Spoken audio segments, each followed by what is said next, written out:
Hey team, Martin here with the weekly video. It's Labor Day. I hope you all are enjoying your Labor Day weekend. I certainly did. I got to ride my bike. I did a lot of labor around the house, both very physical labor. I chopped a bunch of wood and stacked it.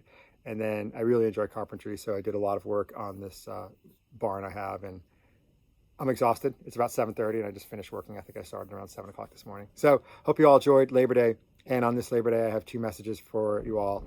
First is a thank you for all the labor, all the members of our team and our extended team that have just done phenomenally well year to date. We have a long way to go, don't get me wrong, but the results that your labor has delivered are fantastic.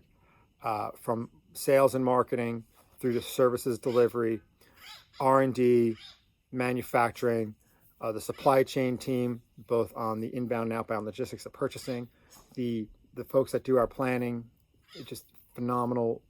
I could not be happier with where we are almost three quarters of the way through the year. I guess it's really more like 2/3. So just fantastic job. And I just wanted to say thank you for that on this holiday. The next thing I would like to talk about with respect to labor is we've got to do a better job in getting more laborers, and not just our direct labor that Ralph is starting. Oh, the bat just flew by. Not just our direct labor that Ralph is hiring, but we need to do a better job in getting employees placed throughout the organization.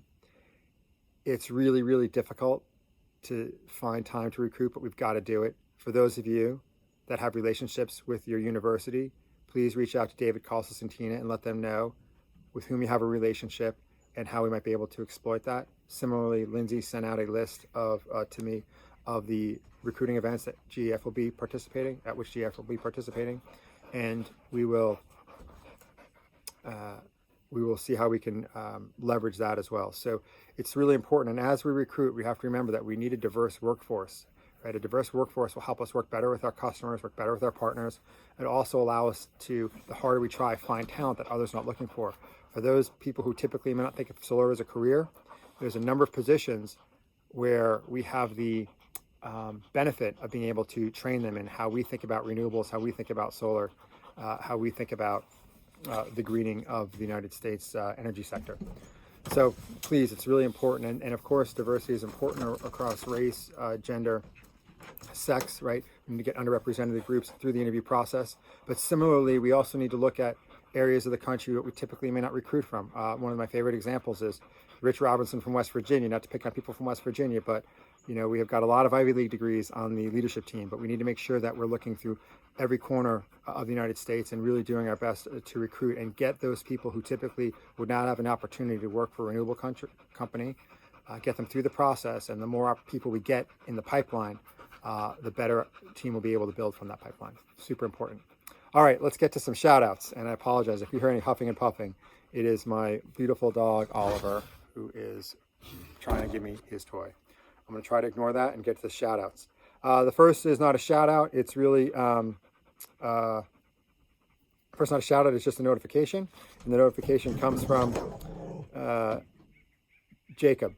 Jacob wanted to make sure people saw the Yahoo video. I was interviewed on Yahoo, and it was really, really grateful for Sam because the interview went well, and then there was a follow-on article about solar and our place in the United States. So thank you for mentioning that, Jacob.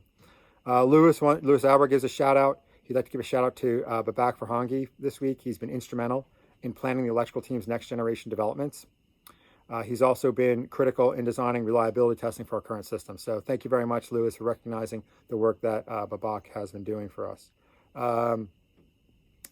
Here's a great site. Nick and Emma and Fred making the UL Factory V1A samples. Let me see if I can get that.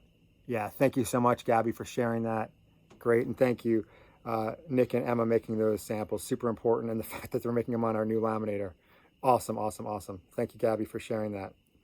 Okay, Ken Greco. I'm going to read this verbatim. I got this email, and I almost thought about sending it to the entire company, but I want to stick with the carrot to get people to watch the video. Ken writes, shout out to everyone. I saw the Timberline solar shingles in person for the first time, and it's impossible to not get even more excited for this thing we've been working towards to finally get introduced. The solar mods look amazing and the future is now. Thank you, Ken. It is remarkable when you see those modules. It's unbelievable. And of course, I think you saw, hopefully you saw the ones on Black TPO. If you just see the transition from what we were first thinking about to where we are now and the refinement that's come on Timberline Solar, it's really remarkable. So thank you very much. Thank you very much for calling that out. All right, Duncan. Duncan wants to give a huge shout out to Annette Aunties, rhymes with goddess, Otis. Wow, I didn't know that. Annette, I've been mispronouncing your last name the entire time. Annette Otis on the Swamp Crew for her deep dive into AHJ research for Florida. Go, Annette. Thank you so much, Annette. What a great member of our team down there. The Swamp Crew's awesome. Your enthusiasm is awesome. And thank you, Duncan, for recognizing that. All right.